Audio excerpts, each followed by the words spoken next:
नमस्कार दोस्तों, आप सबका YouTube channel wifi academy point में हार्दिक स्वागत है। आज हम यूपी टेट के एवं सी टेट के सिलेबस के माध्यम से हिंदी व्याकरण में हम कारक के बारे में चर्चा करते हैं कि कारक क्या होता है। ठीक,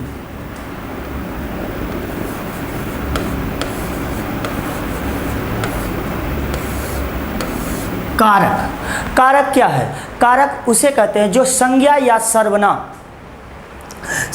सर्वनाम के जिस रूप से वाक्य के अन्य शब्दों के साथ जो संबंध का बोध होता है उसे हम कारक कहते हैं। देख लीजिए कि परिभाषा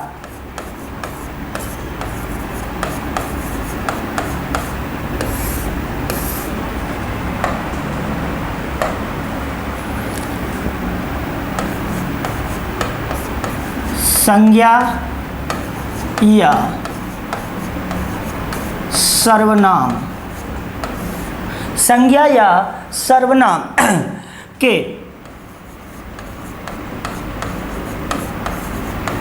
जिस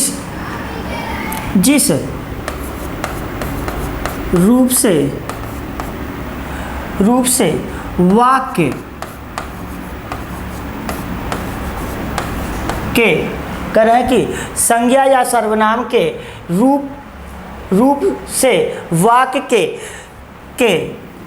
अन्य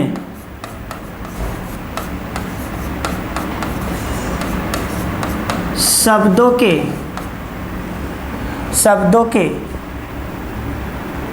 साथ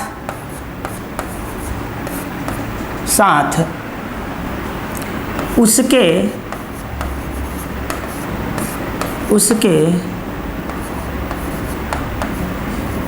संबंध का बोध होता है उसे कारक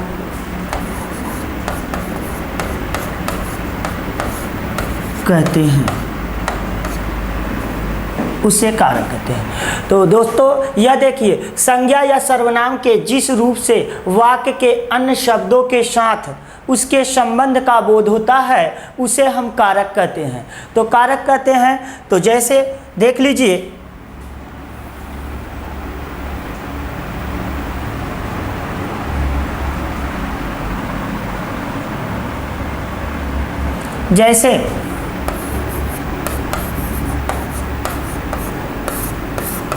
जैसे राम ने पत्र लिखा।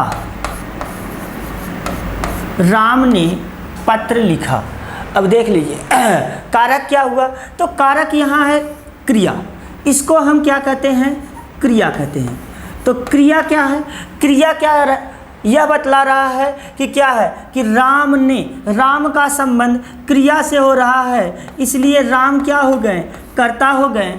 और राम ने पत्र लिखा, तो पत्र में क्या हो गया? कर्म, क्योंकि अब क्रिया यह बतला रहा है क्योंकि क्रिया का फल पत्र पे पड़ता है, इसलिए यहाँ पर कर्म कारक हुआ। और क्रिया का संबंध जो है वह संज्ञा और सर्वनाम के साथ है, क्योंकि राम एक संज्ञा है, राम एक नाम है और राम एक क्या है? अर्थवान है। इसलिए यह क्या है? यहाँ पर कर्ता कारक और यहाँ पर कर्म कारक। उसी तरह से यदि हम यह देखें कि मोहन ने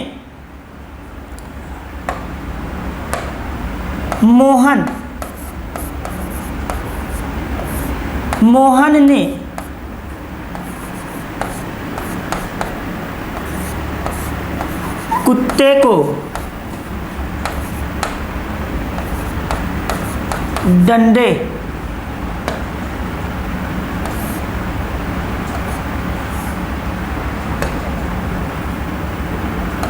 डंडा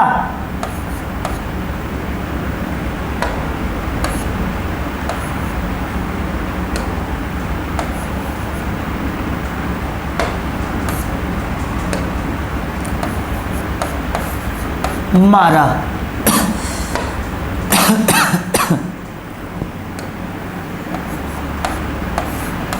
देखिए कि क्या है कि मोहन ने कुत्ते को डंडा मारा। अब किसने डंडा मारा? मोहन ने मारा। अब यहाँ पर यह हम देखते हैं कि मोहन ने किसको मारा? कुत्ते को डंडा मारा। अब यह क्या है कि क्रिया है, यहाँ क्या है कि क्रिया है, तो यह क्रिया है। और मोहन क्या हो रहा है कि चाहे वह संज्ञा हो, ठीक, संज्ञा या सर्वनाम के जिस रूप से वाक्य के अन्य शब्दों के साथ उसके संबंध का बोध होता है उसे हम कारक कहते हैं। तो संज्ञा का, और चाहे यहाँ पर राम क्या है? संज्ञा है। अब इसका क्या हो रहा है? अन्य शब्दों के साथ क्या हो रहा है कि बोध हो रहा है। किसका बोध हो रहा है? जिसका बोध हो रहा है उसको हम क्या कहते हैं? कारक कहते हैं। तो अब कारक क्या हुआ? राम कर्ता कारक हो गया। और कुत्ते को मारा, किसको मारा जा रहा है? कुत्ते को। तो अब जिस पर मारा जा रहा है, क्योंकि क्रिया का फल किस पर पड़ रहा है? कुत्ते को, इसलिए यहाँ पर क्या हो गया? यह कर्म हो गया। और किससे मारा जा रहा है? जो साधन है, जो माध्यम बन रहा है वह डंडा है, इसलिए यह क्या हो गया? करण हो गया। आइए दोस्तों अब आगे हम देखते हैं कि कारक।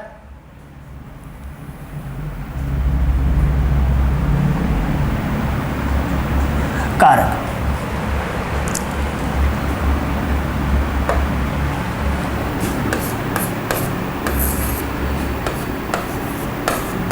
हिंदी व्याकरण में कुल कारक की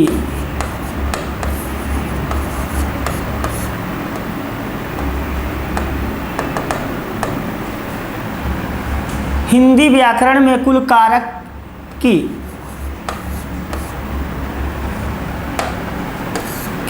संख्या 8 है। तो हिंदी व्याकरण में कुल कारक की, दोस्तों हिंदी व्याकरण में कारक की कुल कितनी संख्या है? वह 8 है, वह 8 माने गए हैं। आइए हम देखते हैं कि वह 8 कारक कौन कौन से ऐसे 8 कारक हैं। हिंदी व्याकरण में वह 8 कारक कौन कौन से हैं, ठीक। और 8 कारक होते हैं तो 8 विभक्तियां होती है और उनके प्रत्येक कारक के क्या होते हैं? चिन्ह होते हैं। तो हम यह देखते हैं कि यहाँ हम देखते हैं सर्वप्रथम विभक्ति, और यहाँ होगा कारक, और यहाँ होगा चिन्ह।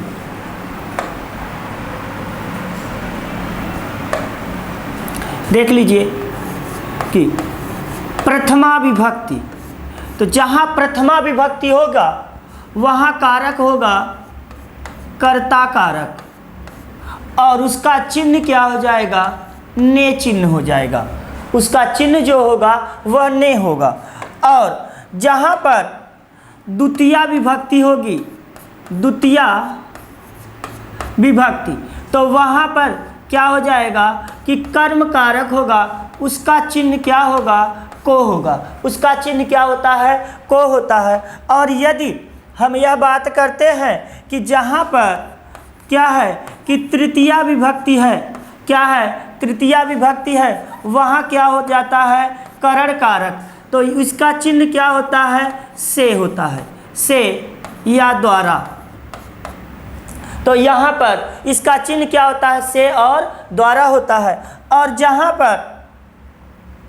जहाँ पर चतुर्थी विभक्ति होती है, चतुर्थी विभक्ति होती है, वहाँ संप्रदान कारक होता है। वहाँ क्या होता है? संप्रदान कारक होता है। इसका चिन्ह क्या होता है? इसका चिन्ह होता है के लिए या को। करें कि इसका चिन्ह के लिए और को होता है।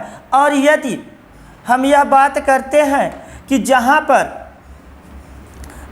पर पंचमी विभक्ति होगी, वहाँ पर क्या होगा? अपा दान कारक होगा, वहाँ पर अपादान कारक होगा से अलग। जहाँ पर अलग का भाव हो, अलगाव होने की भाव हो, कोई चीज़ उससे दूर हट रहा है, तो वहाँ पर अपादान कारक होता है। और इसके बाद हम यह देखते हैं कि जहाँ पर षष्ठी विभक्ति क्या होता है कि दोस्तों षष्ठी विभक्त, तो षष्ठी विभक्ति में क्या हो जाता है, तो षष्ठी विभक्ति में संबंध कारक होता है, संबंध कारक। तो संबंध कारक में यह देखा जाता है कि जब किसी का पुत्र पिता या माता पिता का जहाँ पर रिलेशनशिप होता है, जहाँ पर भाई बंधुत्व की भावना होता है, वहाँ पर संबंध कारक होता है। इसका चिन्ह होता है का, के, की, रा, रे, री और इत्यादि। यदि हम यह देखते हैं कि जहाँ पर सप्तमी विभक्ति होती है, सप्तमी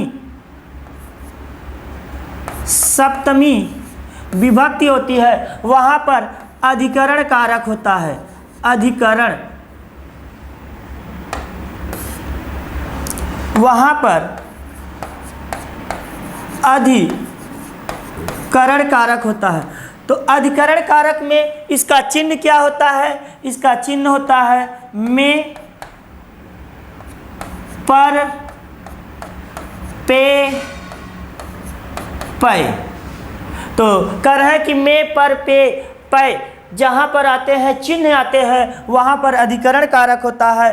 और संबोधन कारक किसको, जो संबोधन कारक कहाँ होता है, संबोधन। तो कह रहे हैं कि संबोधन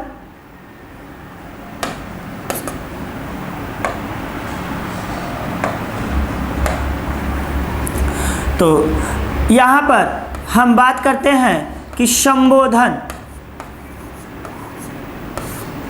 संबोधन तो संबोधन का संबोधन होता है, संबोधन होता है। चिन्ह क्या होता है, हे, अरे, अरे, अजी इत्यादि। जहाँ पर भाव हो वहाँ संबोधन, मतलब कि किसी को हम आदर सूचक सम्मान के साथ यदि हम बुलाते हैं, वहाँ पर संबोधन कारक होते हैं। मित्रों यह देखिए कि हिंदी व्याकरण में कारक की संख्या 8 है, क्योंकि यदि हम बात करते हैं कि संस्कृत की बात करते हैं, आपको वहाँ पर कितने मिलेंगे कारक की संख्या, वहाँ पर कारक की संख्या आपको 6 मिलेंगे, क्योंकि संस्कृत में 6 होते हैं। क्या होता है, क्योंकि सप्तमी विभक्ति जो संबोधन होता है वह किसकी तरह चलता है, प्रथमा विभक्ति की तरह चलता है। तो प्रथमा विभक्ति की चलता है, इसलिए संबोधन को हम कारक नहीं मानते हैं। और जो षष्ठी विभक्ति होती है, षष्ठी विभक्ति जो होता है वह अधिकरण में जाता है, और षष्ठी विभक्ति का संबंध अन्य कारकों के साथ उसका संबंध हो जाता है, इसलिए इसे हम कारक की संज्ञा से निकाल देते हैं संस्कृत में। किंतु हिंदी में हम यह देखेंगे, हम हिंदी पढ़ते हैं तो हिंदी के अकॉर्डिंग चलेंगे, क्योंकि हिंदी में कुल कारक की संख्या क्या है, वह 8 है। देख लीजिए कि विभक्ति कारक चिन्ह, प्रथमा विभक्ति कर्ता कारक चिन्ह ने होगा, और द्वितीय विभक्ति कर्म कारक चिन्ह को होगा, तृतीय विभक्ति करण कारक चिन्ह क्या होगा, से होगा, से होगा, द्वारा होगा, तरह होगा, और चतुर्थी विभक्त संपदान कारक के लिए और को होता है, और पंचमी विभक्ति ठीक अपादान कारक से अलग होता है, ठीक। और षष्ठी विभक्त संबंध कारक का, के, की, रा, रे, री, ना, ने, नी इत्यादि ऐसे जो शब्द आते हैं जहाँ पर वह एक दूसरे के संबंध को भाव रखते हैं, वहाँ संबंध कारक। और सप्तमी विभक्त अधिकरण कारक में, पर और पे पर होता है, यह होता है संबोधन में। क्या होता है संबोधन, हे, अरे, अरे, मतलब कि जब हम किसी को बहुत ज़्यादा सम्मान देते हैं वहाँ पर संबोधन होता है। दोस्तों मित्रों आगे हम बात करते हैं, अब एक एक कारक की बात करते हैं और एक एक कारक पर चलते हैं। अब हम बात करते हैं नंबर 1 की बात करते हैं, और वह कारक की हम बात करेंगे नंबर 1 में जो है वह है कि कर्ता कारक। तो कर्ता कारक क्या है? तो कर्ता क्या है कि कर्ता किसको कहते हैं? कोई वाक्य कह रहा है कि वाक्य में जो शब्द, देखिए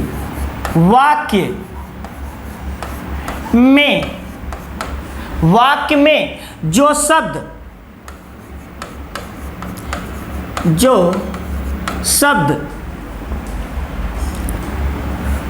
शब्द काम या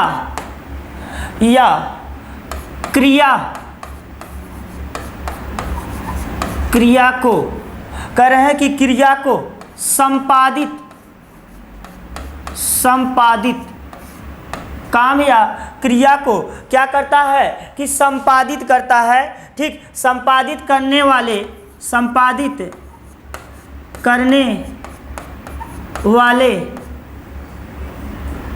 को कर्ता कारक कहते हैं। कर्ता कारक कहते हैं। तो देख लीजिए, वाक्य में जो शब्द काम या क्रिया को संपादित करने वाले को कर्ता कारक कहते हैं। तो कर्ता कारक का चिन्ह जो होता है, कर्ता कारक का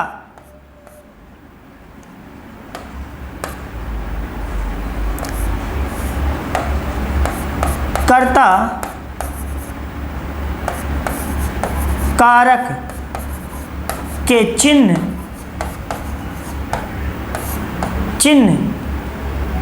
जो होता है ने है।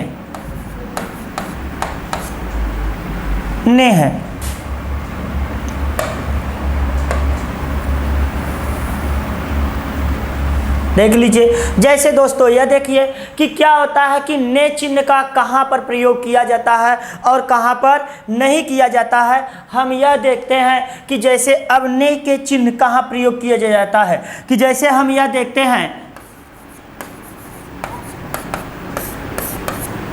कि राम ने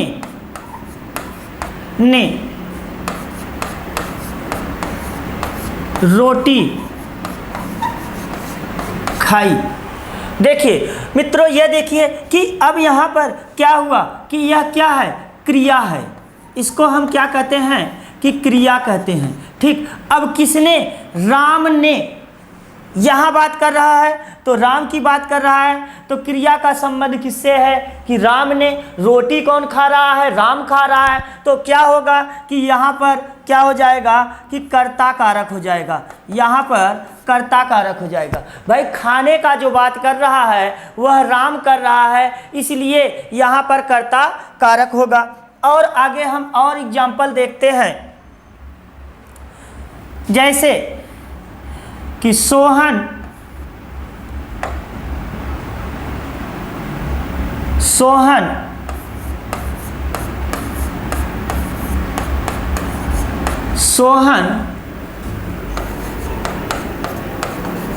बाजार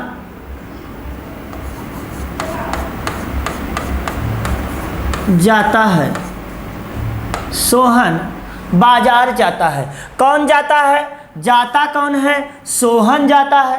भाई जाता कौन है? सोहन जा रहा है। तो सोहन में क्या हो जाएगा कि यहाँ पर कर्ता कारक होगा, और जाने की जो बात हो रही है वह यहाँ जाना क्या हो जाएगा कि क्रिया हो जाएगा।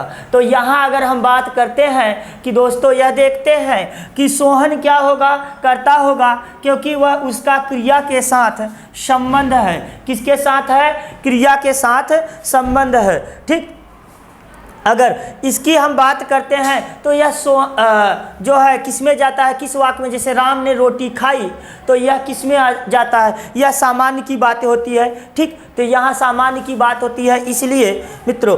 और आगे हम देखते हैं कि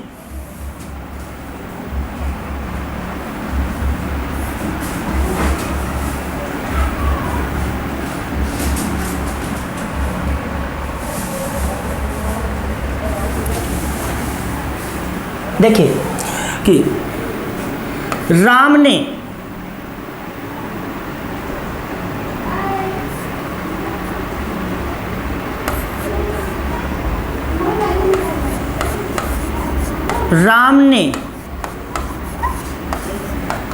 पुस्तक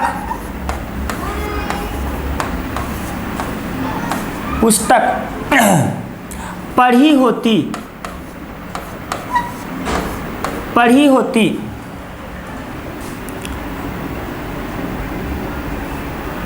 तो उत्तर ठीक होता। तो देख लीजिए कि राम ने पुस्तक पढ़ी होती तो उत्तर ठीक होता। तो राम ने, इसलिए भाई पढ़ने का काम कौन कर रहा है कि राम कर रहा है। तो इसलिए कि जहाँ पढ़ने का काम कर रहा है तो राम क्या हो गया कि कर्ता हो गया। तो देख लीजिए कि यहाँ पर क्या होता है कि कर्ता कारक में क्या होता है कि चिन्ह का प्रयोग होता है। ऐसे कौन से वाक्य होते हैं कि जहाँ पर कभी कभी कारक में क्या होता है कि चिन्ह का लोप हो जाता है। आइए और हम देखते हैं कि जैसे क्या है कि वह खाता है, वह खाता है।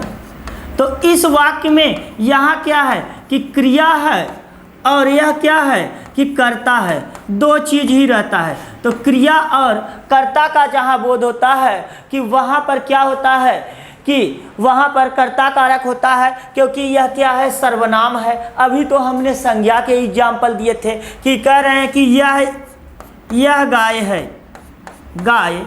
है।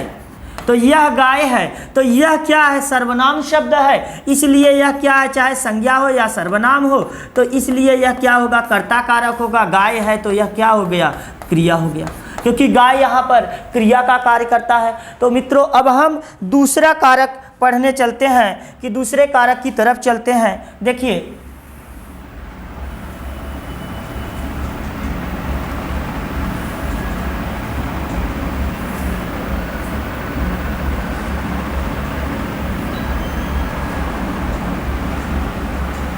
देख लीजिए कि कर्म कारक।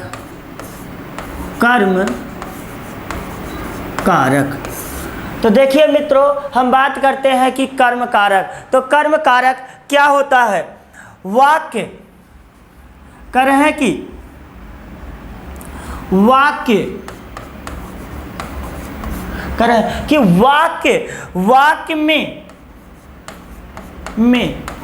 क्रिया कर रहे हैं कि क्रिया का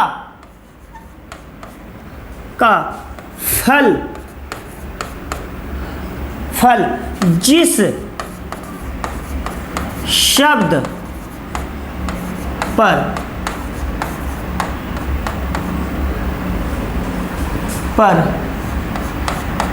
पड़ता है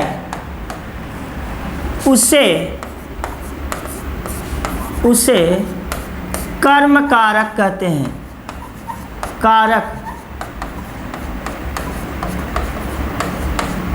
कहते हैं। तो यह देखिए मित्रों कि वाक्य में क्रिया का फल जिस शब्द पर पड़ता है उसे हम कर्म कारक कहते हैं। तो अगर हम कर्म कारक की बात उसे हम करते हैं तो यहाँ पर यह भी देख लीजिए कि कर्म कारक के जो उदाहरण है, ठीक, कि जैसे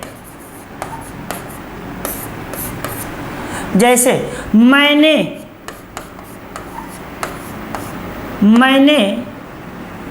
हरि को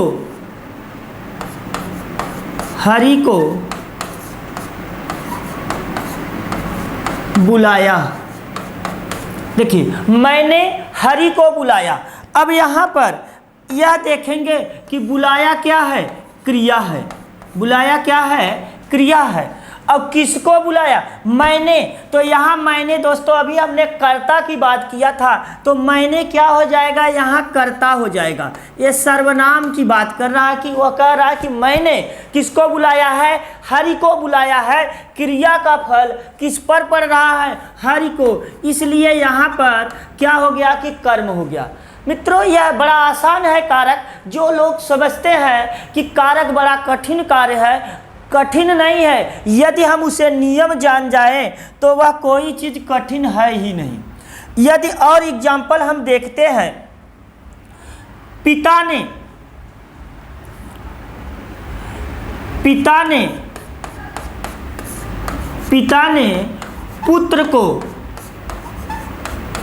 पुत्र को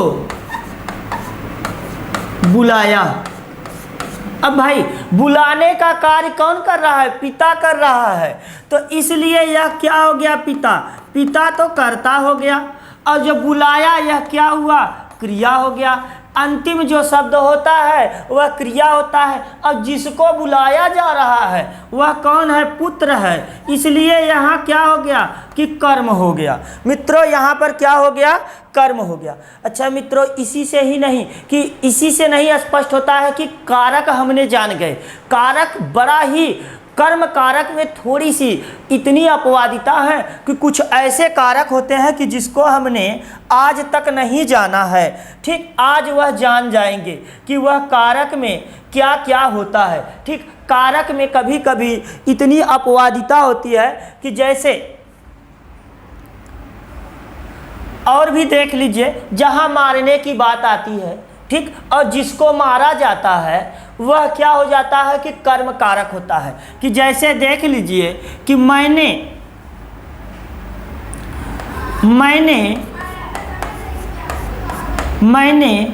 चोर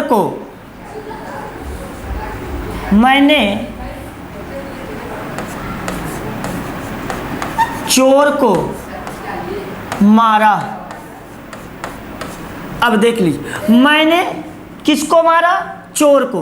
तो चोर को मारा, अब मारने का फल किस पर पड़ा? चोर को। इसलिए यहाँ क्या हो गया? कर्म हो गया। अब मारा जो होगा वह क्रिया हो गया, और मारने का कार्य कौन कर रहा है? मैंने कर रहे हैं। तो इसलिए यह क्या हो जाएगा? यह कर्ता हो जाएगा। तो यह हुआ।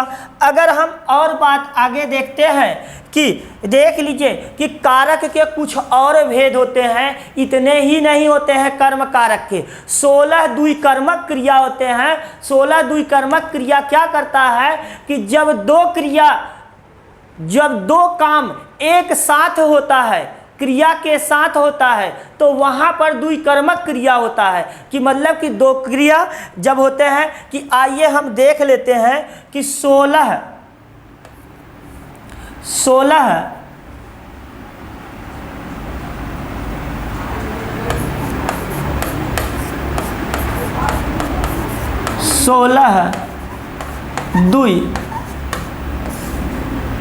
द्विकर्मक क्रिया। तो 16 द्विकर्मक क्रिया कि मतलब कि 16 ऐसे होंगे कि जिसके साथ दो कर्म होता है, कि मतलब कि दो कर्म एक साथ किया जा रहा है। ऐसे वाक्यों को हम क्या कहते हैं कि 16 द्विकर्मक क्रिया कहते हैं। तो 16 द्विकर्मक क्रिया कहाँ पर आता है कि जैसे अगर हम देखते हैं कि नंबर 1 होता है कि दूहना शब्द आ जाए, दूसरा आ जाए यदि मांगना क्रिया अगर क्या आ जाए, मांगना आ जाए, तो तीसरा क्या हो जाएगा? तीसरा हो गया जैसे पकाना। और चौथा अगर हम बात करते हैं कि चौथा क्या हुआ कि जैसे दंड देना, किसकी बात कर रहा है कि दंड देना बात हो रहा है। तो पांचवा क्या हो जाएगा? तो पांचवा हो जाएगा जैसे रोकना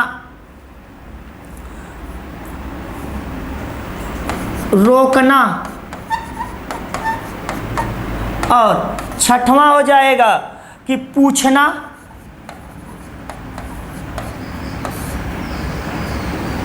हो गया। अच्छा, सातवां क्या हो गया? बोलना। आठवां क्या हो जाएगा? 8वां हो जाएगा चुराना। 9वां क्या हो जाएगा? 9वां हो जाएगा उपदेश देना, उपदेश देना। आगे हम देखते हैं कि और क्या होते हैं उपदेश देना। अच्छा,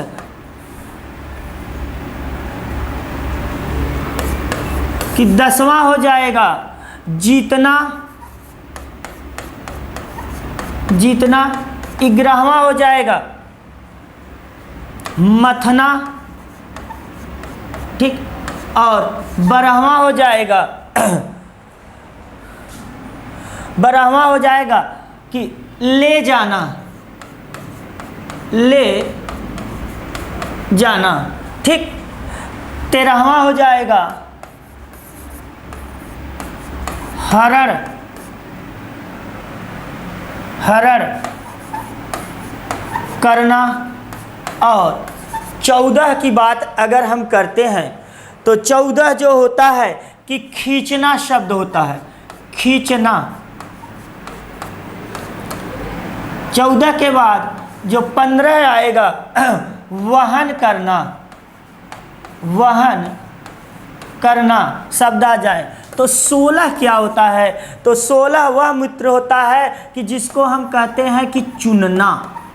कोई चीज़ हम चुनते हैं तो आइए हम मित्र यह देखते हैं कि यह जो 16 द्विकर्मक क्रिया थे इसके बारे में एक बार देख लेते हैं। तो यह क्या होता है कि 16 द्विकर्मक क्रियाएं, 16 द्विकर्मक क्रियाएं क्या होते हैं कि कर्म कारक होते हैं। दूहना, मांगना, पकाना, ठीक है, दंड देना, रोकना, पूछना, बोलना, चुनना, चुराना, उपदेश देना, जीतना और मथना और ले जाना और हरण करना, खींचना और वहन करना।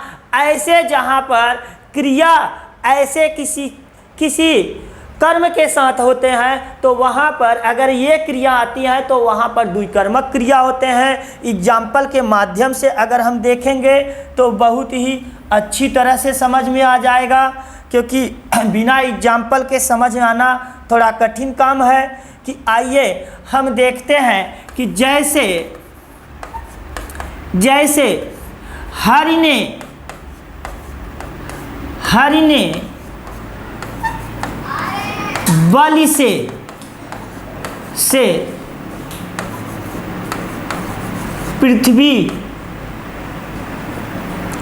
पृथ्वी मांगते हैं, मांगते।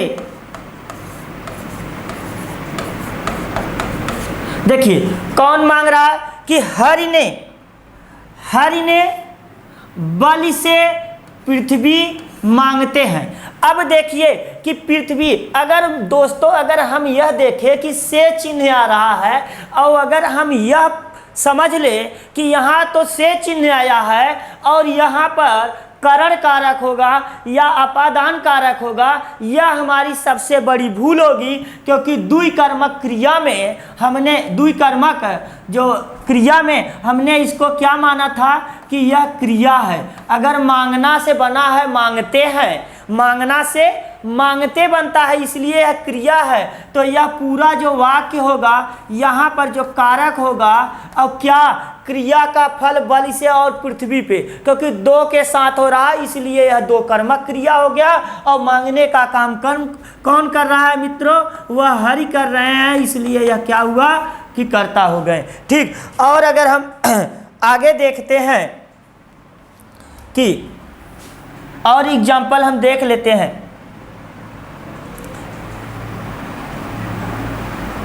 कि राजा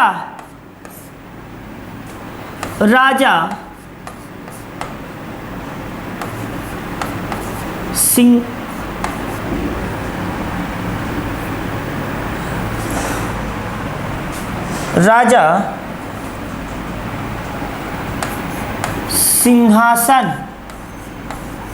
पर बैठता है।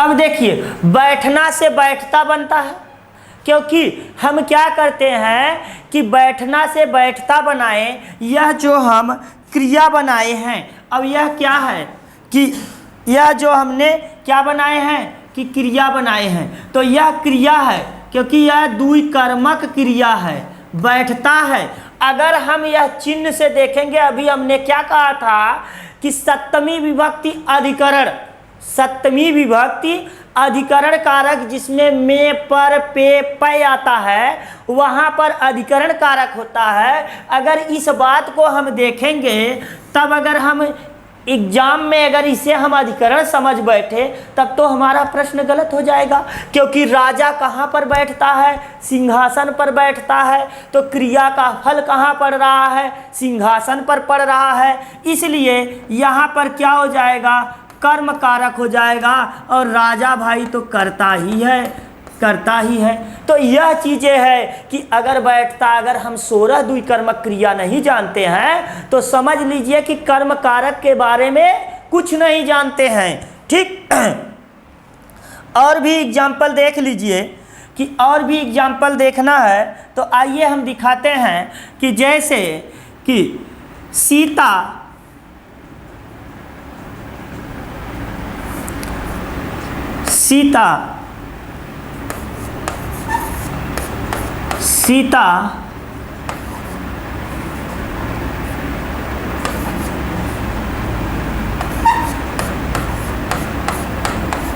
पलंग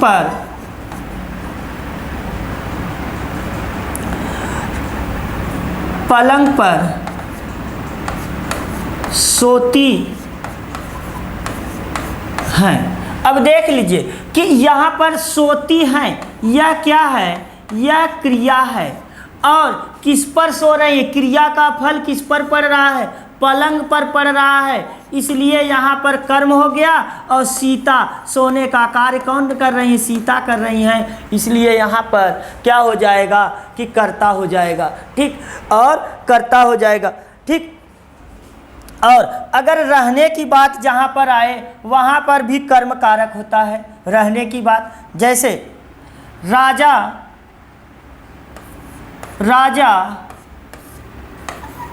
नगर में रहता है। अब देख लीजिए कि रहना बात आ रहा है कि कहाँ रहता है? यह तो क्रिया। अब हम देखेंगे कि रहने का कार्य कहाँ पर किया जा रहा है, किस पर क्रिया का अधिक प्रभाव है? तो किस पर है? नगर पर है। तो इसलिए यहाँ पर क्या हो गया कि कर्म हो गया, क्योंकि रहना, बसना, निवास करना ऐसे जो शब्द होते हैं द्विकर्मक क्रिया के अंतर्गत आते हैं, इसलिए यहाँ कर्म कारक हो जाएगा, और राजा क्या हो जाएगा? कर्ता कारक हो जाएगा। अब यह दो चीज़ देख लीजिए कि जैसे यदि हमने कम कर्ता का उदाहरण दिया, तो यहाँ पर कर्ता कारक के ढेर सारे उदाहरण मिल रहे हैं, और उसके साथ साथ कर्म की भी बातें हो रही है। तो हमारा यह एक ही साथ सारे कार्यों का हम ज्यों-ज्यों आगे बढ़ते चलेंगे कि त्यों-त्यों आपको क्या मिलता चलेगा? यह मिलता चलेगा कि सभी कारक स्पष्ट होता चलेगा कि लंबे से वाक्यों में अगर कहाँ रेखांकित दिया जाए और कहाँ पर कौन सा कारक होगा, तो यह बातें हमको देखने को स्पष्ट मिल जाती है। ठीक। चलिए हम आगे अब बात करते हैं कि नंबर 3 की बात करते हैं। नंबर 3 की बात करते हैं, तो नंबर 3 क्या है कि करण कारक। करण कारक, तो करण कारक क्या है? दोस्तों यह बातें हमको वाक्य कर है कि हमें यह देखना पड़ेगा कि वाक्य में, ठीक, जिस शब्द से क्रिया का संबंध होना पाया जाए। कोई वाक्य है और उसमें क्या है कि जिस संबंध में क्रिया का होना पाया जाता है, ठीक है, बोध होता है, उसे हम क्या कहते हैं? करण कारक कहते हैं। उसको हम क्या कहते हैं दोस्तों? करण कारक कहते हैं। कि देख लीजिए कि अब हम वाक्य में कर रहे हैं, किसमें? वाक्य में जिस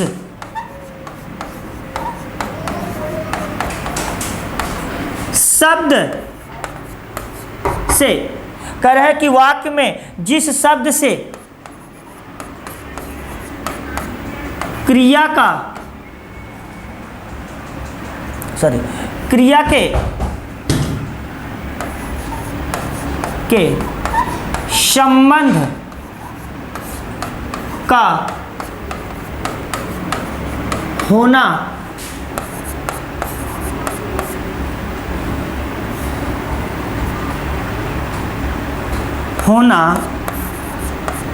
पाया जाए उसे हम करण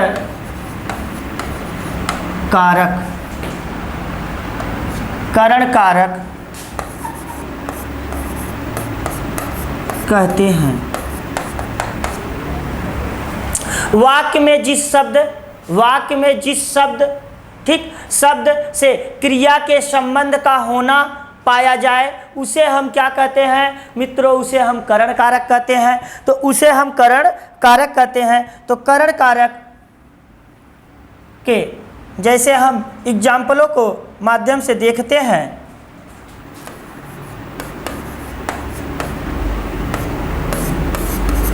जैसे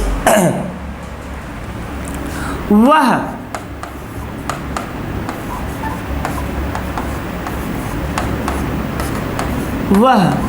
कुल्हाड़ी से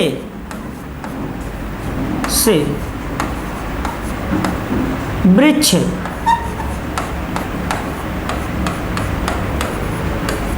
काटता है। अब देख लीजिए कि संबंध का होना पाया जाए। अब भाई काटता है तो यह क्या हो जाएगा, अगर काटता है तो यह सीधा यह मालूम हो गया कि क्रिया है। अब क्रिया का संबंध किससे हो रहा है कि कुल्हाड़ी से हो रहा है, इसलिए यहाँ पर करण हो गया, क्योंकि क्रिया का संबंध किससे हुआ, कुल्हाड़ी से हुआ। अब क्रिया का फल किस पे पड़ा, तो फल किस पे पड़ा, वृक्ष पर पड़ा, तो इसलिए यह क्या हो गया, कर्म हो गया। अब भाई कुल्हाड़ी से कौन काट रहा है, तो वह है वह व्यक्ति क्या है, सर्वनाम है, इसलिए यह क्या हो गया कि यह कर्ता हो गया। तो देख लीजिए कि कर्ता, करण, कर्म और क्रिया, ऐसे हमने वाक्य रखे हैं कि जिसमें हम पूर्ववर्ती जो इसके पहले कारक पढ़े हैं वह रिवीजन होता चल रहा है। तो वह क्या हुआ, कर्ता हुआ, कुल्हाड़ी से काटता है तो करण हो गया। वृक्ष पर भाई काटने की जो बात किस पर की जा रही, वृक्ष पर की जा रही, और क्रिया का फल किस पर पड़ रहा है, वृक्ष पर पड़ रहा है, तो इसलिए यहाँ पर करण कारक हो गया। ठीक,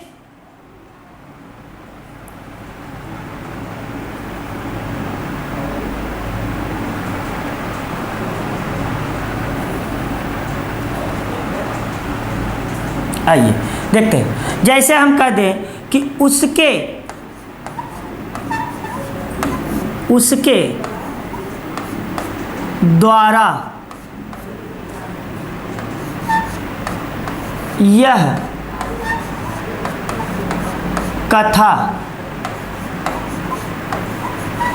सुनी गई।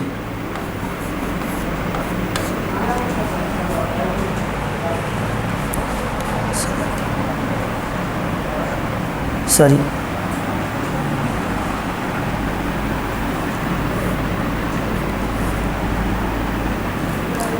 सुनी थी, कह रहे हैं कि उसके द्वारा यह कथा सुनी थी। अब अगर हम बात करते हैं कि यहाँ पर कि कौन सा कारक हो रहा है, तो किसका हो रहा है, हमने चिन्ह में भी बताया था कि से हो या द्वारा हो, वहाँ पर क्या होगा, करण कारक होगा। तो किसके द्वारा, उसके द्वारा क्या सुनी थी, कथा सुनी थी। तो जो सुनने की बात, क्रिया का संबंध किससे हो रहा है, उसके द्वारा से हो रहा है, इसलिए यहाँ पर क्या हो गया कि करण कारक हो गया। यहाँ पर क्या हो गया, करण कारक हो गया। ठीक, अब कह रहा है कि यह कथा सुनी गई थी। कौन कथा सुनी गई, यह कथा, जो कथा सुनी गई वह क्या हुआ कि यहाँ पर कि कर्म हो गया। क्रिया का फल किससे पड़ रहा है, किस पर पड़ रहा है, कथा पर पड़ रहा है, इसलिए कर्म हो गया। तो आइए हम करण के कुछ और भेद देखते हैं। ठीक, देख लीजिए कि नंबर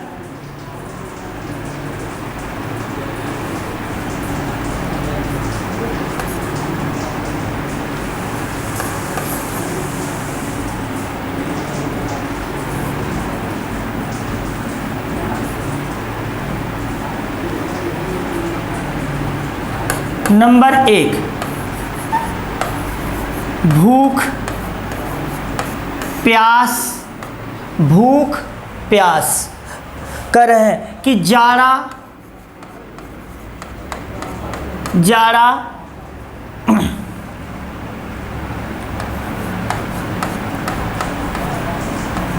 आँख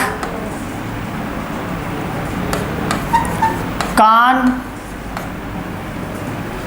कान पाँव पाँव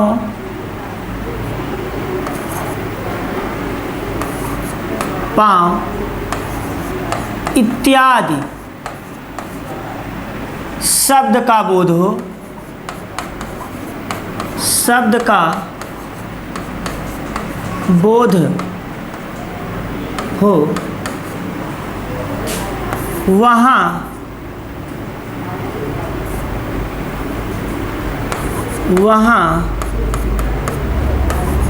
करण कारक होता है, करण कारक।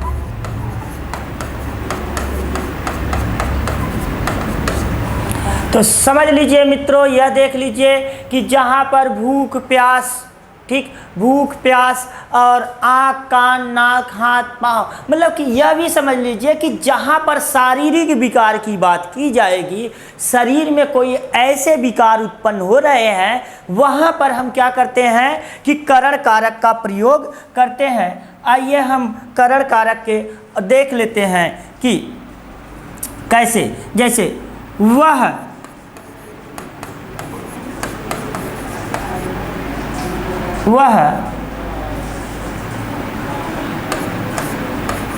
पैर से लंगड़ा है। देखिए लंगड़ा है, वह पैर से क्या है, लंगड़ा है। तो लंगड़ा होने की बात हो रहा है, तो यहाँ पर क्या हुआ कि क्रिया हो गया। अब इस लंगड़ा होने का संबंध किससे बन रहा है, पैर से बन रहा है, तो इसलिए यह क्या हो गया कि करण हो गया।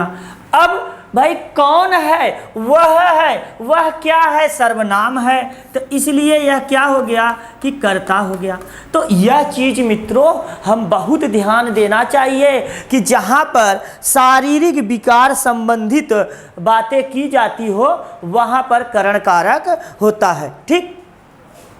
जैसे और देख लीजिए कि जहाँ पर साथ रहने की भाव हो, साथ होना हो, तो वहाँ भी करण कारक होता है। तो करण कारक में ऐसे भी हम एग्जाम्पल देख लेते हैं।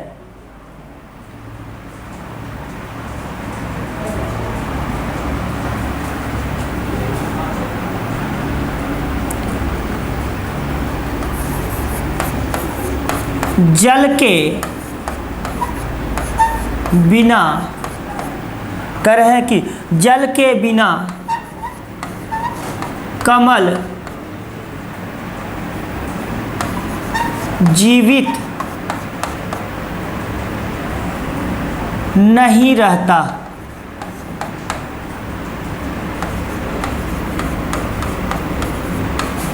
नहीं रहता है। तो देखिए कि जब कहीं पर रहित और साथ की बात आती है, वहाँ पर भी करण कारक होता है, वहाँ पर भी क्या होता है कि करण कारक होता है। तो किसके बिना है, जल के बिना। तो अब जब जल के बिना की बात की जा रही है, तो यहाँ पर क्या हो जाएगा, करण हो जाएगा। अगर किसकी बात कर रहा है कि कौन नहीं रह रहा है, नहीं रहता, यहाँ पर क्या है कि क्रिया है, क्रिया है। और कौन नहीं रह रहा है, कमल। तो कमल जीवित नहीं रह रहा है, इसलिए यहाँ पर क्या हो गया, कर्म हो गया। तो मित्रों यह हमें मालूम होना चाहिए कि क्रिया का जिससे संबंध होगा वह क्या हो जाएगा, करण हो जाएगा। और क्रिया का फल जिस पर पड़ेगा वह क्या हो जाएगा कि कर्म हो जाएगा। और क्रिया का संबंध जिससे होगा वह करण हो जाएगा। और